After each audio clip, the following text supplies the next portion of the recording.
Assalamualaikum warahmatullahi wabarakatuh. Izin memperkenalkan diri, nama saya Natasha Hetania Putri dengan nomor induk mahasiswa 2103955 dari kelas 5A Program Studi Administrasi Pendidikan Universitas Pendidikan Indonesia. Tujuan dari pembuatan video ini adalah untuk memenuhi tugas UTS atau ujian tengah semester mata kuliah karya tulis ilmiah yang diampu oleh Bapak Dr. Capi Triyatna MPD. Baik, pertama-tama judul dari karya tulis ilmiah yang kali ini saya buat adalah pengaruh kualitas kehidupan kerja terhadap kinerja pegawai negeri sipil atau PNS di Balai Pengembangan Kompetensi PUPR Wilayah 4 Bandung. Baik, yang selanjutnya, slide selanjutnya adalah mengenai bab 1. Pertama, di bab 1 ini berisi tentang latar belakang, batasan dan rumusan masalah, tujuan penelitian, dan manfaat penelitian. Baik, kita langsung saja kepada slide selanjutnya, yaitu mengenai latar belakang.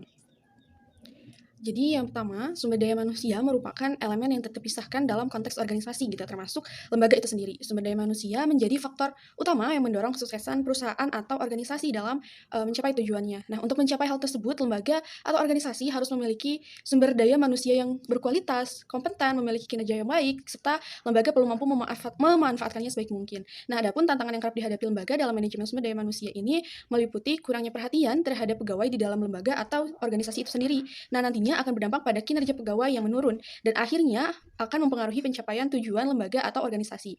Dalam suatu lembaga atau organisasi, pegawai perlu memberikan kinerja terbaiknya. Nah, pegawai ini harus mencurahkan seluruh pikiran dan tenaganya untuk kelancaran lembaga atau organisasinya. Sebab keterlibatan pegawai dalam organisasi berdampak positif pada perkembangan organisasi itu sendiri. Sementara pegawai dapat menghasilkan kinerja yang sejalan dengan tujuan yang ditetapkan untuk mereka. Nah, si usaha yang dilakukan oleh pegawai itulah yang dikenal dengan kinerja pegawai. Kinerja merupakan faktor penting dalam sebuah organisasi atau lembaga, sebab berpengaruh terhadap pencapaian tujuan dan kemajuan organisasi agar dapat tetap kompetitif dalam lingkungan global yang dinamis dan tidak stabil. Seperti menurut Rahayu, semakin baik kualitas sumber daya manusia, maka semakin baik pula kinerja sumber daya manusia yang dihasilkan. Kompetensi yang dimiliki seorang pegawai itu tercermin dari kinerjanya, karena kinerja pegawai memegang peranan penting dalam kelangsungan organisasi atau lembaga itu sendiri. Seperti menurut Mangkunegara, kinerja adalah hasil kerja secara kualitas dan kuantitas yang dicapai oleh seorang pegawai dalam melaksanakan tugasnya sesuai dengan tanggung jawab yang diberikan kepadanya. Untuk mencapai kinerja pegawai yang optimal bukanlah tugas hal atau yang mudah gitu, karena banyak faktor yang mempengaruhi kinerja itu sendiri, baik dari dalam maupun luar lembaga atau organisasi. Salah satu elemen yang memiliki dampak signifikan terhadap kinerja adalah kualitas kehidupan kerja. Nah, dalam konteks ini, kualitas kehidupan kerja dianggap memiliki kemampuan untuk meningkatkan keterlibatan pegawai dalam lembaga atau organisasi. Sebagaimana dijelaskan oleh Cascio, kualitas kehidupan kerja melibatkan banyak berbagai aktivitas di dalam organisasi yang bertujuan untuk menciptakan kondisi kerja yang memotivasi pegawai dalam menjalankan tugas mereka demi mencapai tujuan organisasi. Sejalan juga dengan pendapat Rifai menyatakan bahwa untuk mencapai kesuksesan suatu organisasi, keterlibatan pegawai harus melebihi pendekatan yang sekedar hanya sistematis gitu. Salah satu metode yang umum digunakan untuk meningkatkan kualitas kehidupan kerja ini adalah melalui keterlibatan pegawai. Nah, keterlibatan pegawai melibatkan beragam pendekatan sistematis yang mendorong partisipasi pegawai dalam pengambilan keputusan serta hubungan mereka dengan pekerjaan, tugas, dan organisasi. Dengan melibatkan pegawai dalam pengambilan keputusan, mereka akan merasa lebih bertanggung jawab dan memiliki kepemilikan atas keputusan yang mereka ikut serta dalam prosesnya. Berkaitan dengan hubungan antara kualitas kehidupan kerja terhadap kinerja pegawai, pernyataan-pernyataan tadi itu sejalan dengan penelitian yang telah dilakukan oleh Leitao pada tahun 2019 bahwa dukungan faktor kualitas kehidupan kerja yang baik mampu membuat pegawai merasa dihargai, baik sebagai manusia maupun profesional, sehingga hal tersebut berdampak pada peningkatan kinerja mereka. Ada menurut Triatna juga, kualitas kehidupan kerja memiliki hubungan yang positif gitu dengan kinerja, sehingga jika kualitas kehidupan kerja organisasi baik, maka kinerja yang lebih baik memungkinkan menjadi lebih baik lagi. Adanya kehidupan kerja yang berkualitas dapat mendorong para pegawai untuk memilih untuk tetap menjadi bagian dari organisasi dan kesetiaan mereka terhadap organisasi. Dengan pemahaman tersebut, maka kualitas kehidupan kerja dapat diinterpretasikan sebagai serangkaian tindakan yang dilakukan oleh organisasi untuk memenuhi kebutuhan dan permintaan sumber daya manusia yang memainkan peran utama dalam perusahaan atau organisasi. Pemenuhan kebutuhan dan permintaan sumber daya manusia agar setiap individu tetap merasa terlibat dalam organisasi dan mampu memberikan kontribusi yang efektif pada organisasi. Konsep kualitas kehidupan kerja bertujuan untuk meningkatkan kinerja organisasi dan juga meningkatkan kualitas kehidupan yang dirasakan oleh setiap sumber daya manusia dalam organisasi. Nah, Balai Pengembangan Kompetensi PUPR Wilayah 4 Bandung sebagai lembaga penyelenggara pelatihan di bidang pekerjaan umum dan perumahan rakyat serta peningkatan kinerja sumber daya manusia mempunyai tugas untuk melaksanakan pendidikan dan pelatihan pegawai bidang pekerjaan umum dan perumahan rakyat. Untuk melaksanakan tugas-tugas tersebut, Balai Pengembangan Kompetensi PUPR Wilayah 4 Bandung sangat bergantung pada kinerja tiap individu-individu pegawai, sehingga baik tidaknya ukuran kinerja organisasi sangat tergantung dengan kinerja pegawai Balai Pengembangan Kompetensi PUPR Wilayah 4 Bandung. Pegawai dalam perannya sebagai penyelenggara pelayanan publik diharapkan memiliki kemampuan untuk menjalankan tugasnya sebagai elemen yang menyatukan dan mengikat persatuan bangsa berdasarkan Pancasila dan Undang-Undang Dasar 1945. Aparatur sipil negara merupakan elemen yang memiliki peran strategis dalam lembaga pemerintah. Dengan diterbitkannya UU 05 tahun 2014, ASN diberi peran sebagai profesi yang bertanggung jawab untuk menjalankan tugas-tugas dalam pelayanan publik, tugas-tugas pemerintahan, dan tugas pembangunan tertentu. Dalam konteks pelayanan publik, tugas ASN melibatkan penyediaan layanan terkait barang, jasa, dan atau layanan administrasi yang dikelola oleh pegawai ASN. Kategori pegawai ASN ini terbagi menjadi dua, yaitu pegawai negeri sipil atau PNS dan pegawai pemerintah dengan perjanjian kerja atau P3K. Penting untuk diketahui bahwa seluruh PNS termasuk dalam kategori ASN, tetapi tidak semua ASN adalah PNS. PNS merupakan bagian dari aparatur negara yang bertanggung jawab dalam memberikan pelayanan kepada masyarakat dalam konteks pelaksanaan tugas negara, pemerintahan, dan pembangunan. Pada penelitian yang dilakukan oleh Sylvie Lestari pada tahun 2021, ditemukan beberapa permasalahan kinerja pegawai di Balai Pengembangan Kompetensi PUPR Wilayah 4 Bandung ini. Di antaranya, kinerja pegawai dalam mengoptimalkan pemanfaatan teknologi informasi masih belum berjalan dengan baik, dan pembagian beban kerja pegawai yang tidak merata disebabkan oleh kurangnya jumlah sumber daya manusia yang ada atau yang tersedia. Nah, berdasarkan kesenjangan kinerja yang telah dijelaskan tadi, sangat penting untuk menganalisis dan menyelesaikan masalah terkait kurang optimalnya kinerja pegawai di Balai Pengembangan Kompetensi PUPR Wilayah 4 Bandung dengan mempertimbangkan dampak yang dihasilkan oleh indikator kualitas kehidupan kerja. Dengan memeriksa pendapat terkait kualitas kehidupan kerja dan indikator yang termasuk dalam konsep tersebut, maka penulis memilih judul penelitian dengan pengaruh kualitas kehidupan kerja terhadap kinerja pegawai atau pegawai negeri sipil atau PNS di Balai Pengembangan Kompetensi PUPR Wilayah 4 Bandung untuk mengeksplorasi sejauh mana pengaruh kualitas kehidupan kerja dalam organisasi mempengaruhi kinerja pegawai, terutama mereka yang memiliki status sebagai pegawai negeri sipil atau PNS di lingkungan Balai Pengembangan Kompetensi PUPR Wilayah 4 Bandung. Baik, kita lanjut ke slide selanjutnya mengenai batasan masalah. Bertitik tolak dari latar belakang agar tidak terjadinya penyimpangan dan terfokus pada apa yang akan diteliti, maka dalam penelitian ini penulis memberi batasan secara konseptual dan kontekstual sebagai berikut. Yang pertama, konseptual. Secara konseptual, penelitian ini akan lebih lanjut mengkaji mengenai pengaruh kualitas kehidupan kerja terhadap kinerja pegawai negeri sipil atau PNS di Balai Pengembangan Kompetensi PUPR Wilayah 4 Bandung. Untuk batasan kontekstual, secara kontekstual, penulis akan meneliti lebih fokus terhadap pegawai negeri sipil atau PNS di Balai Pengembangan Kompetensi PUPR Wilayah 4 Bandung. Maka rumusan masalahnya, yang pertama ada bagaimana gambaran kualitas kehidupan kerja PNS di Balai Pengembangan Kompetensi PUPR Wilayah 4 Bandung. Yang kedua, bagaimana gambaran kinerja PNS di Balai Pengembangan Kompetensi PUPR Wilayah 4 Bandung. Dan yang ketiga, seberapa besar pengaruh kualitas kehidupan kerja terhadap kinerja PNS di Balai Pengembangan Kompetensi PUPR Wilayah 4 Bandung. Baik, yang selanjutnya ada tujuan dari penelitian. Tujuan dari penelitian ini dibagi menjadi dua, yaitu pertama tujuan umum dan tujuan khusus. Adapun tujuan umum dari penelitian ini adalah untuk memperoleh gambaran umum mengenai pengaruh kualitas kehidupan kerja terhadap PNS atau terhadap kinerja PNS di Balai Pengembangan Kompetensi PUPR Wilayah 4 Bandung. Adapun tujuan khususnya dari penelitian ini adalah yang pertama, untuk memperoleh gambaran kualitas kehidupan kerja PNS di Balai Pengembangan Kompetensi PUPR Wilayah 4 Bandung. Yang kedua, untuk memperoleh gambaran kinerja PNS di Balai Pengembangan Kompetensi PUPR Wilayah 4 Bandung. Dan yang ketiga, untuk mengetahui seberapa besar pengaruh kualitas kehidupan kerja terhadap kinerja PNS di Balai Pengembangan Kompetensi PUPR Wilayah 4 Bandung. Baik, selanjutnya ada manfaat dari penelitian. Secara teoritis, hasil penelitian mengenai pengaruh kualitas kehidupan kerja terhadap kinerja PNS di Balai Pengembangan Kompetensi PUPR Wilayah 4 Bandung diharapkan dapat menjadi kontribusi berarti dalam pengembangan bidang ilmu administrasi pendidikan, terutama dalam konteks manajemen sumber daya manusia itu sendiri. Lalu ada manfaat praktisnya. Yang pertama, hasil penelitian mengenai pengaruh kualitas kehidupan kerja terhadap kinerja PNS diharapkan dapat memberikan wawasan tambahan kepada organisasi-organisasi evaluasi mengenai pengaruh kualitas kehidupan kerja dan diharapkan juga dapat menjadi masukan yang bermanfaat untuk mengevaluasi dan meningkatkan kinerja dan kualitas kehidupan kerja serta membantu merumuskan standar ideal kualitas kehidupan kerja dalam sebuah organisasi. Adapun yang kedua, hasil penelitian tentang pengaruh kualitas kehidupan kerja terhadap kinerja PNS ini diharapkan dapat menjadi referensi bagi penelitian-penelitian selanjutnya dan berguna bagi kalangan akademisi sebagai sumber acuan dalam bidang manajemen sumber daya manusia. Baik, selanjutnya ada bab 2. Adapun pembahasan yang akan dibahas pada bab 2 ini adalah mengenai landasan teori, penelitian terdahulu, dan kerangka pikir penelitian. Baik, yang pertama adalah landasan teori.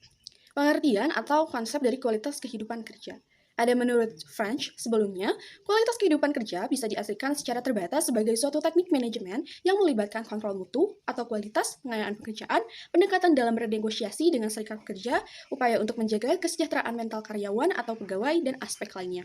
Pengertian ini kemudian mengalami perkembangan definisi seperti yang dijelaskan oleh Bennett, di mana konsep kualitas kehidupan kerja atau quality of work life merupakan kriteria yang mencerminkan bagaimana anggota organisasi mengalami elemen-elemen seperti pekerjaan mereka, nilai pekerjaan, kondisi pekerjaan, persepsi terhadap pimpinan, peluang karir, pengembangan diri, dan kompensasi.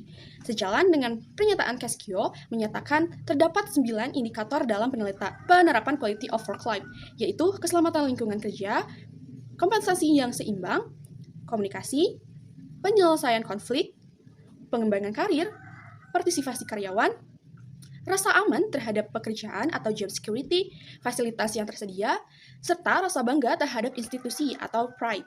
Berdasarkan penelitian yang dilakukan oleh Prangen pada tahun 2020, kualitas kehidupan kerja adalah suatu proses yang diterapkan. Maka dari beberapa pengertian tersebut dapat disimpulkan bahwa kualitas kehidupan kerja mencakup pandangan individu terhadap pekerjaannya dan pandangan organisasi terkait dengan perlakuan manusiawi terhadap sumber daya manusia di dalam organisasi itu sendiri. Dalam konteks yang lebih umum, kualitas kehidupan kerja dapat diamati melalui elemen-elemen seperti lingkungan kerja atau organisasi, sistem kompensasi, dan tingkat partisipasi pegawai dalam pengambilan keputusan. Yang selanjutnya ada faktor yang mempengaruhi kualitas kehidupan kerja. Menurut Wheeler dan Davis, pada tahun 1996 dalam Darsono 2020, kualitas kehidupan kerja dipengaruhi oleh sejumlah faktor termasuk supervisi, kondisi kerja, gaji, tunjangan, dan desain pekerjaan. Pendapat lain disampaikan oleh Daniel, menekankan bahwa faktor-faktor yang mempengaruhi kualitas kehidupan kerja adalah aspek yang sebenarnya tidak membuat seseorang atau pegawai merasa positif atau baik. Tetapi jika hal-hal tersebut tidak terpenuhi dalam lingkungan kerja, maka individu dapat merasa negatif atau buruk tentang pekerjaan mereka. Hal ini mencerminkan pentingnya mengidentifikasi dan memperhatikan faktor-faktor yang dapat mengganggu kualitas kehidupan kerja, bahkan jika mereka mungkin tidak selalu langsung membuat seseorang merasa bahagia dalam pekerjaannya. Yang selanjutnya adalah tindakan atau strategi untuk meningkatkan kualitas kehidupan kerja. Di samping faktor-faktor yang mempengaruhi kualitas kehidupan kerja dalam suatu organisasi, terdapat pula berbagai tindakan atau strategi yang dapat dilakukan untuk meningkatkannya. Seperti menurut Cascio pada tahun 1998, beberapa tindakan atau strategi yang dapat diambil mencakup peran manajer sebagai pemimpin dan pelatih, faktor keorganisasian yang mempromosikan keterbukaan dan saling percaya di antara individu dalam organisasi, keterlibatan pegawai dalam memberikan saran yang bermanfaat bagi perusahaan, inovasi dalam berbagai aspek atau dimensi kualitas kehidupan kerja di organisasi, serta menjadikan kualitas kehidupan kerja sebagai faktor yang mempengaruhi semua pihak dalam organisasi. Yang selanjutnya ada pengertian atau konsep kinerja. Ada menurut Aziz, kinerja adalah perilaku yang menunjukkan bagaimana tingkat kualitas, kuantitas, dan pencapaian target tertentu dapat tercapai. Individu yang memiliki kinerja yang baik dapat meningkatkan kemampuannya untuk mencapai kinerja yang lebih baik. Pengertian kinerja yang dikemukakan oleh Bambang Kusrianto adalah perbandingan hasil yang diperoleh oleh tenaga kerja dengan waktu tertentu, biasanya per jam. Adapun menurut Armstrong dan Barron, yang disebutkan dalam Duha 2018, kinerja merujuk pada hasil pekerjaan yang terkait dengan tujuan strategis organisasi, kepuasan pelanggan, dan dampak ekonomis yang dihasilkan. Menurut Duha juga menambahkan bahwa kinerja dapat diartikan sebagai kemampuan seseorang dalam memberikan hasil pekerjaan yang memuaskan dalam lingkungan kerjanya selama periode tertentu. Maka berdasarkan berbagai pendapat, dapat disimpulkan bahwa kinerja merujuk pada prestasi kerja atau hasil kerja, termasuk kualitas dan kuantitasnya, yang dicapai oleh seorang pegawai dalam periode waktu tertentu ketika menjalankan tugas sesuai dengan tanggung jawab yang telah diberikan kepadanya. Faktor yang mempengaruhi kinerja menurut Mangkunegara, ada 2 faktor utama yang mempengaruhi pencapaian kinerja, yaitu faktor kemampuan dan faktor motivasi. Kemampuan pegawai terdiri dari kemampuan potensial atau IQ dan kemampuan praktis atau knowledge plus skills, berarti bahwa pegawai yang memiliki IQ di atas rata-rata, yaitu IQ 110 atau 120, memiliki pendidikan yang sesuai dengan jabatannya dan memiliki keterampilan yang baik dalam tugas sehari-hari akan lebih mungkin mencapai kinerja yang diharapkan. Oleh karena itu, penting untuk menempatkan pegawai pada kerjaan yang sesuai dengan kemampuannya, dengan prinsip the right person and in the right job. Yang kedua, ada faktor motivasi. Motivasi berasal dari sikap mental pegawai dalam menghadapi situasi kerja. Motivasi adalah kondisi yang mendorong pegawai untuk berusaha mencapai tujuan perusahaan dengan tekad yang kuat. Sikap mental ini mencakup kesiapan secara psikologis, fisik, pemahaman tujuan utama, dan kemampuan menciptakan situasi kerja yang aman dan nyaman bersama rekan kerja. Indikator penilaian kerja yang pertama adalah salah satu cara untuk meningkatkan kinerja adalah melalui penilaian kerja itu sendiri. Menurut Buckle pada tahun 2012 sebagai yang dijelaskan dalam Chandra, penilaian kerja atau performance adalah proses penilaian kinerja individu selama periode waktu tertentu yang bertujuan untuk menyampaikan tujuan, memotivasi, memberikan umpan balik, dan merancang rencana pengembangan yang efektif. Menurut Hasibuan 2012, beberapa indikator yang dapat digunakan untuk mengevaluasi kinerja seseorang pegawai adalah termasuk pertama ada kualitas yang mencerminkan hasil kegiatan dan dapat diukur melalui persepsi karyawan atau pekerja terhadap kualitas pekerjaan yang dihasilkan. Yang kedua, kuantitas, mengacu pada jumlah hasil yang dihasilkan oleh pegawai atau individu dalam menjalankan pekerjaannya. Yang ketiga, ada ketepatan waktu, adalah tingkat aktivitas yang diselesaikan dalam periode waktu tertentu yang dapat diukur melalui efisiensi dalam mengkoordinasikan hasil output dengan memanfaatkan waktu yang tersedia. Yang keempat, ada efektivitas, melibatkan bagaimana individu atau pegawai memanfaatkan sumber daya yang tersedia dalam organisasi untuk mencapai tujuan kerja. Yang kelima, ada kemandirian, merujuk pada sejauh mana seorang pegawai mampu menjalankan fungsi kerjanya sesuai dengan komitmen kerja yang telah ditetapkan atau disepakati. Pada pegawai PNS sendiri, indikator kinerja juga mencakup SKP atau sasaran kinerja PNS dan penilaian perilaku termasuk aspek seperti orientasi pelayanan, integritas, komitmen, disiplin, kerjasama, dan kepemimpinan. Di mana indikator ini serupa dengan yang dijelaskan oleh Hasibuan tadi. Indikator-indikator tersebut memiliki definisi operasional yang spesifik, sebab sebagaimana dijelaskan dalam penjelasan pasal demi pasal dalam Peraturan Pemerintah Nomor 46 Tahun 2019. Baik, yang selanjutnya mengenai konsep pegawai. Sumber daya manusia adalah salah satu komponen penting dalam sebuah organisasi. Oleh karena itu, perlu adanya pengelolaan yang baik untuk meningkatkan efektivitas dan efisiensi organisasi. Manajemen sumber daya manusia adalah fungsi organisasi yang bertanggung jawab untuk mengatur dan mengelola berbagai aspek terkait dengan sumber daya manusia, termasuk rekrutmen, pelatihan, pengembangan, kompensasi, serta manajemen kinerja pegawai. Wijaya pada tahun 2006 berpendapat bahwa pegawai adalah individu yang selalu diperlukan baik secara fisik maupun mental dalam kerjasama untuk mencapai tujuan tertentu dalam suatu organisasi, sehingga menjadi aset utama. Sesuai dengan pendapat Hasibuan mengartikan pegawai sebagai individu yang bekerja untuk suatu perusahaan dengan cara menjual tenaganya, baik fisik maupun mental, kepada perusahaan tersebut. Dengan kata lain, pegawai adalah individu yang bekerja dalam suatu organisasi atau perusahaan dengan imbalan tertentu sesuai dengan ketentuan yang berlaku. Pengertian PNS atau pegawai negeri sipil menurut Undang-Undang Pokok Kepegawaian. Adapun pengertian pegawai negeri menurut Undang-Undang Pokok Kepegawaian Nomor 43 Tahun 1999 adalah setiap warga negara yang telah memenuhi syarat yang ditentukan, diangkat oleh pejabat yang berwenang dan diserahi tugas dalam suatu jabatan negeri atau diserahi tugas negara lainnya. PNS adalah bagian dari ASN atau aparatur sipil negara. Mereka diangkat secara tetap dan memiliki hak untuk menduduki jabatan tertentu dalam satuan tugasnya. Peran utamanya adalah mendukung pemerintahan suatu negara dan menciptakan sistem yang bertujuan untuk meningkatkan taraf hidup masyarakat. PNS berperan penting dalam menyelenggarakan berbagai fungsi pemerintahan dan memberikan pelayanan kepada masyarakat. Pada lembaga pemerintahan, sumber daya manusia atau pegawai dikenal dengan istilah pegawai negeri sipil atau PNS tadi. Menurut Peraturan Pemerintah Nomor 49, pegawai negeri sipil adalah bagian dari aparatur sipil negara dan terdapat juga jenis kepegawaian lain yang disebut dengan pegawai pemerintah dengan perjanjian kerja atau P3K. Baik, yang selanjutnya adalah mengenai penelitian terdahulu. Di sini saya mengambil 10 penelitian terdahulu yang variabel X atau Y-nya saling berhubungan gitu, mempunyai kemiripan atau kesamaan variabel X atau Y dengan judul penelitian yang saya buat. Yang pertama ada judulnya yaitu pengaruh kualitas kehidupan kerja terhadap kinerja pegawai Dinas Perindustrian dan Perdagangan Kabupaten Sampang oleh Anugrahimi Irawati pada tahun 2015, di mana variabelnya mengenai kualitas kehidupan kerja yang terdiri dari pertumbuhan, pengembangan, partisipasi, dan lingkungan. Dan variabel Y-nya ada kinerja pegawai. dengan menggunakan metode penelitian kuantitatif, dan hasil penelitiannya adalah menunjukkan bahwa kualitas kehidupan kerja sangat mempengaruhi kinerja pegawai yang bisa dilihat pada ikatan batin yang dimiliki pegawai Dinas Perindustrian dan Perdagangan ini. Terlihat sudah cukup kuat dan direfleksikan karyawan dengan ketepatan dalam bekerja. Penelitian yang kedua ada berjudul dengan pengaruh kualitas kehidupan kerja dan motivasi kerja terhadap kinerja pegawai oleh Nur Hasmalawati Nida pada tahun 2017, di mana yang menjadi variabel X-nya itu ada dua, yaitu kualitas kehidupan kerja dan motivasi kerja sebagai variabel X2, dan variabel Y itu terhadap kinerja pegawai dengan menggunakan metode yang sama, yaitu kuantitatif. Hasil dari penelitian tersebut menunjukkan bahwa kualitas kehidupan kerja berpengaruh signifikan terhadap kinerja sebanyak 31%, sedangkan sisanya yaitu 69% dipengaruhi oleh variabel lain. Penelitian yang ketiga adalah hubungan antara kualitas kehidupan kerja dengan kinerja pada pegawai teknisi PTX Cabang Medan oleh Masita Hilsan pada tahun 2017, dengan variabel X-nya yaitu kualitas kehidupan kerja dan variabel Y-nya itu adalah kinerja pegawai. Dengan metode penelitian menggunakan metode kuantitatif, adapun hasilnya menunjukkan bahwa ada hubungan antara kualitas kehidupan kerja dengan kinerja pada pegawai teknisi PTX Cabang Medan. Hal ini menunjukkan hubungan positif gitu antara kualitas kehidupan kerja dengan kinerja pegawai. Penelitian keempat adalah berjudul pengaruh kualitas kehidupan kerja, pemberdayaan komitmen organisasi terhadap kinerja karyawan pada PT Bank Sulutgo Kantor Pusat Manado oleh Kevin Langoy pada tahun 2019.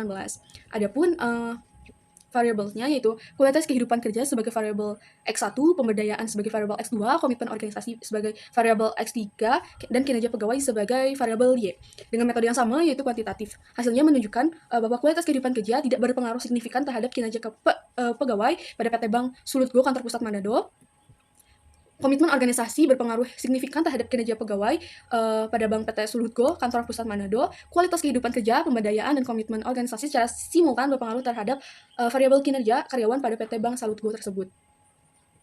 Yang kelima ada dengan judul pengaruh kualitas sumber daya manusia terhadap kinerja karyawan pada Koperasi Unit Desa di Laugumba, Bestari, Sumatera Utara, dengan penulis Rira Hayu pada tahun 2020, di mana kualitas sumber daya manusia sebagai variabel X dan kinerja sebagai variabel Y, dengan metode yang sama yaitu kuantitatif. Hasil penelitian menunjukkan bahwa nilai koefisien determinasi adalah sebesar 0,100. Ini artinya bahwa variasi perubahan variabel kinerja koperasi atau variabel Y dipengaruhi oleh perubahan variabel bebas kualitas sumber daya manusia yaitu X sebesar 10%. Jadi pengaruh kualitas sumber daya manusia terhadap kinerja koperasi adalah sebesar 10%, sedangkan sisanya dipengaruhi oleh faktor lain di luar dalam penelitian itu gitu. Adapun penelitian terdahulu yang keenam adalah berjudul pengaruh stres kerja terhadap kinerja pegawai di Balai Pengembangan Kompetensi PUPR Wilayah 4 Bandung oleh Sylvia Lestari 2021. Penelitian ini saya ambil karena mempunyai subjek atau objek tempat penelitian yang sama gitu di wilayah PUPR Wilayah 4 Bandung. Dengan variabel X-nya itu ada stres kerja dan variabelnya itu ada kinerja pegawai dengan metode kuantitatif. Hasil penelitian menunjukkan bahwa stres kerja memperoleh nilai 316 dengan kategori sangat tinggi, dan kinerja pegawai memperoleh nilai sebesar 3,6 dengan kategori sangat tinggi juga. Jadi korelasi kedua variabel pada uji determinasi diketahui stres kerja memiliki pengaruh sebesar 22,8% terhadap kinerja pegawai. Yang selanjutnya, yang ketujuh adalah berjudul pengaruh motivasi kerja, budaya organisasi, dan kualitas kehidupan kerja terhadap kinerja pegawai pada studi Dinas Perumahan dan Kawasan Permukiman oleh Farah Nawalina pada tahun 2021. Adapun variabelnya yaitu motivasi sebagai variabel X1, budaya organisasi sebagai variabel X2, kualitas kehidupan kerja sebagai X3, dan kinerja pegawai sebagai variabel Y dengan metode yang sama juga kuantitatif. Hasil penelitian menunjukkan bahwa kualitas kehidupan kerja berpengaruh signifikan terhadap kinerja karyawan pada Dinas Perumahan tersebut. Yang kedelapan, penelitian terdahulu berjudul pengaruh kualitas kehidupan kerja terhadap kinerja PNS di Dinas Pendidikan Kota Bandung oleh Yura Yokebet pada tahun 2022 dengan kualitas kehidupan kerja sebagai variabel X, kinerja pegawai sebagai variabel Y dengan metode yang sama yaitu kuantitatif. Hasil penelitian menunjukkan bahwa pengaruh kualitas kehidupan kerja terhadap kinerja PNS di Dinas Pendidikan Kota Bandung adalah sebesar 67,8%, dan selebihnya yaitu sebesar 3,2,3 dipengaruhi oleh faktor lain, misalnya tunjangan, kesejahteraan, suasana kerja, kemampuan fisik, dan lain-lain. Yang kesembilan adalah pengaruh kualitas kehidupan kerja terhadap kinerja pegawai dengan keputusan kerja sebagai variabel mediasi pada Badan Kepegawaian dan Pengembangan Sumber Daya Manusia Daerah Kota Jambi pada tahun 2022 oleh Adrian Hafni. Kualitas sumber daya kehidupan kerja sebagai variabel S, kepuasan kerja sebagai M atau mediasi, dan kinerja pegawai sebagai variabel Y. Dengan metode kuantitatif, hasil penelitian menunjukkan bahwa kualitas kehidupan kerja berpengaruh terhadap kepuasan kerja. Dan yang terakhir, penelitian terdahulu berjudul pengaruh kualitas kehidupan kerja dan pengembangan karir terhadap kinerja pegawai dengan ikatan kerja sebagai variabel intervening pada Dinas Kebersihan dan Pertamanan Kota Medan oleh Ine Permatasari pada tahun 2022. Kualitas kehidupan kerja sebagai variabel X1, perkembangan keadaan sebagai variabel X2, kinerja pegawai sebagai variabel Y, dan keterikatan kerja sebagai variabel Z. Dengan menggunakan metode yang sama yaitu kuantitatif. Hasil penelitian menunjukkan bahwa adanya pengaruh kualitas kehidupan kerja terhadap kinerja pegawai dan keterikatan kerja pada Kantor Dinas Kebersihan dan Pertamanan Kota Medan. selanjutnya mengenai kerangka pikir penelitian. Kerangka pikir penelitian merupakan alur yang melandasi proses pemikiran peneliti terhadap permasalahan dalam penelitiannya. Seperti menurut Sugiono, kerangka pemikiran ini merupakan penjelasan sementara terhadap gejala-gejala yang menjadi objek permasalahan. Maka dari itu, untuk memudahkan dalam memahami jalannya penelitian ini, maka tergambar kerangka penelitian dari penelitian ini sebagai berikut.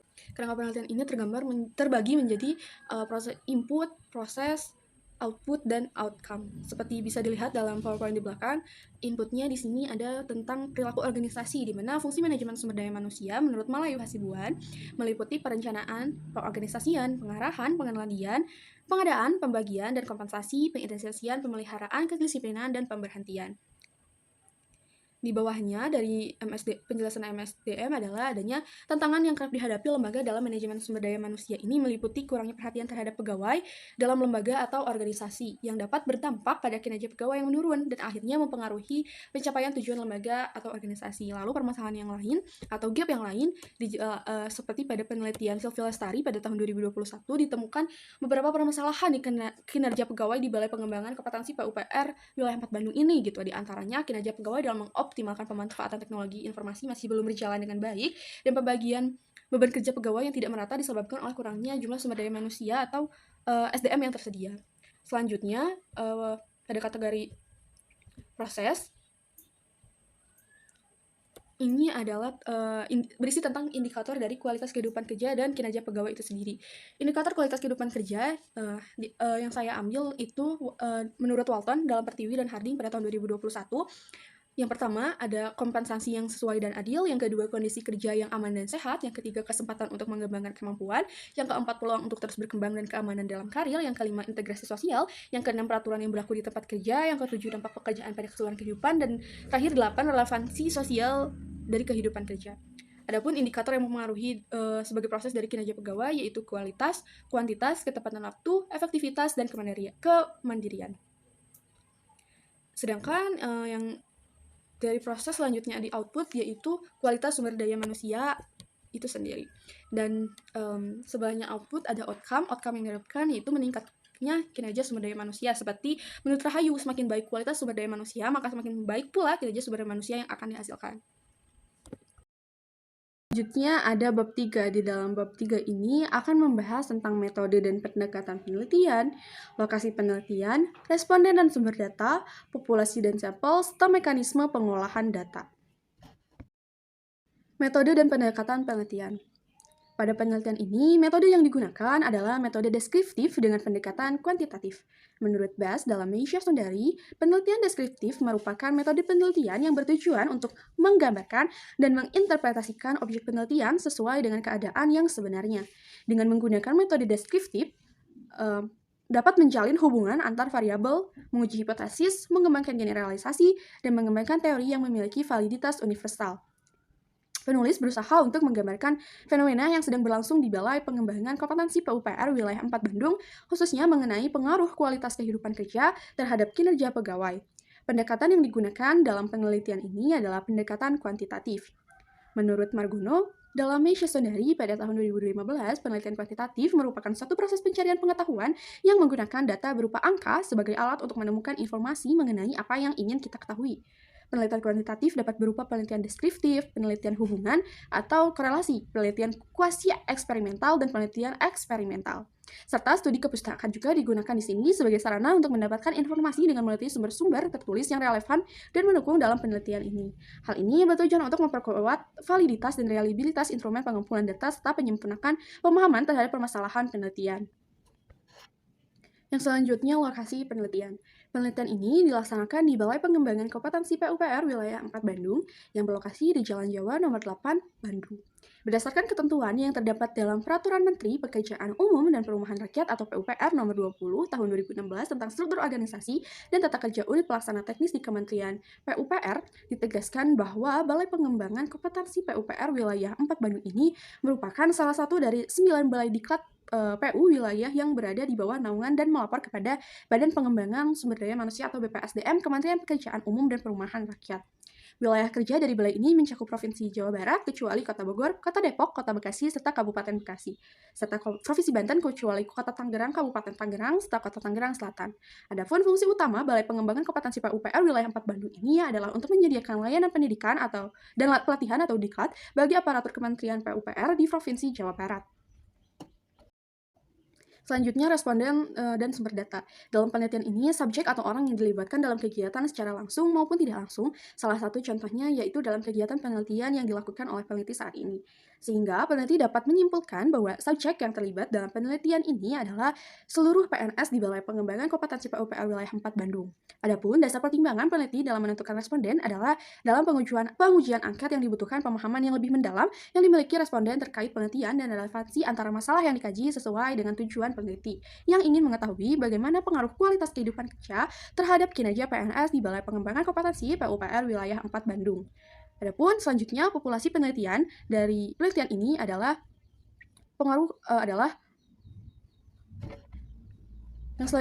yang selanjutnya ada populasi penelitian. Dalam konteks penelitian tentang pengaruh kualitas kehidupan kerja terhadap kinerja PNS di Balai Pengembangan Kompetensi PUPR Wilayah 4 Bandung, populasi yang merupakan subjek penelitiannya adalah seluruh PNS di Balai Pengembangan Kompetensi PUPR Wilayah 4 Bandung, yang berjumlah 23 orang. Selanjutnya ada sampel penelitian. Sampel merupakan bagian yang diambil dari populasi yang menjadi subjek penelitian. Saada berpendapat bahwa menentukan ukuran sampel melibatkan dua aspek penting. Yang pertama, berdasarkan sumber data yang digunakan untuk menetapkan batas maksimum sampel, dan yang kedua, mempertimbangkan kebutuhan analisis yang menetapkan batas minimum sampel, seperti perkiraan proporsi dan tingkat kepercayaan. Dalam penelitian tentang pengaruh kualitas kehidupan kerja terhadap kinerja PNS di Balai Pengembangan Kompetensi PUPR Wilayah 4 Bandung, metode pengambilan sampel yang akan digunakan adalah sampling jenuh, di mana seluruh anggota populasi digunakan sebagai sampel. Dalam konteks ini, sampel merujuk pada PNS di Balai Pengembangan Kompetensi PUPR Wilayah 4 Bandung, yang berjumlah 23 orang.